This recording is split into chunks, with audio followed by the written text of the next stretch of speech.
So in the last video, we were adding some pictures and video to our CodePen, and in this video, we're just gonna add one more simple line of code that can add a little bit of color to our web pages. So I'm gonna go into CodePen, and I'm gonna go to my profile, and I'm gonna click on the killer whale page we've been working on. We've got video, we've got pictures, we've got some text, and now what we want to do is change the background color. And this is quite simple. What we're going to do is we're going to go to CSS, and I'm going to enter down a few times, and I'm going to type in body.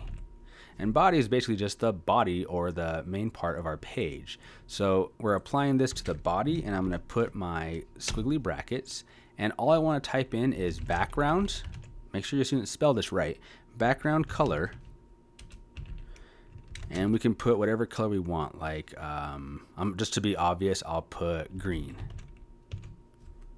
And then my whole background changes to green. Now I know that looks a little silly right now because the color just doesn't go with the pictures that we have. So if we go to assets right here, and there's a few different things we can choose from. But if I go to colors, I can click on any single one of these colors. And as soon as I click on it, it's going to be copied. So let's say I like this blue right here. Once I click on it, it's copied. So it says copied to clipboard. And I can close this. And then I can go right here and I can paste this in, Control V. And then it changes the background to that nice blue color. So I'm going to save that actually. And that looks pretty nice. However, if your students want to take it one step further, instead of background color, we can do something called background image. And then I'm going to delete this just for right now. And I'm going to put linear gradient. And a gradient is just a fade. And I'm going to put 2 parentheses, so an open close.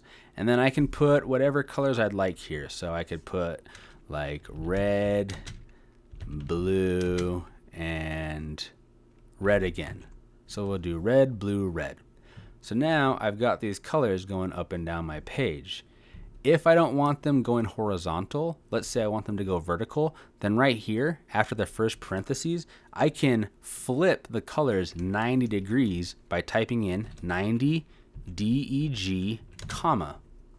So now my colors are flipped 90 degrees and it's going red, blue, red. So they can put any color combination they'd like in here. It's very simple and it makes your page look awesome. To just kind of wrap this assignment up, let's go ahead and just add a little bit more text, and you can have your students actually look up some facts about whatever animal they're doing, or you can just have them write another sentence about why they like killer whales. I like killer whales.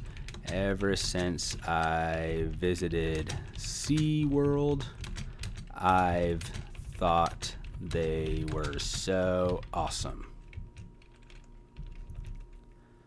Okay.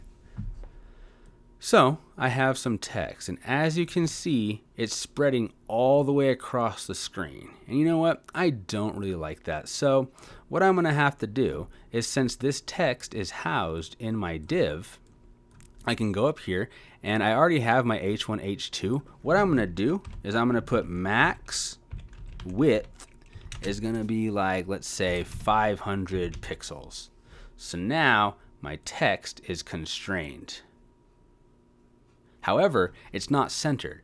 And this text also is not, and as you can see, it kind of separates. So what's happened is the max width has kind of broken our text align center code. To compensate for that, we're still going to leave the text align center in there, but I'm going to go still between my H1 and H2 brackets.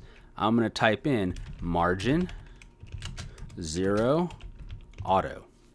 And margin 0 auto is the other way I've found to center things in your page. So if text align center is not working, margin 0 auto probably will. For quarter 2, this is really all we're going to focus on. If the students can add text, if they can modify this text, and if they can add video and pictures and make it all look nice, then they'll have a very solid foundation with coding.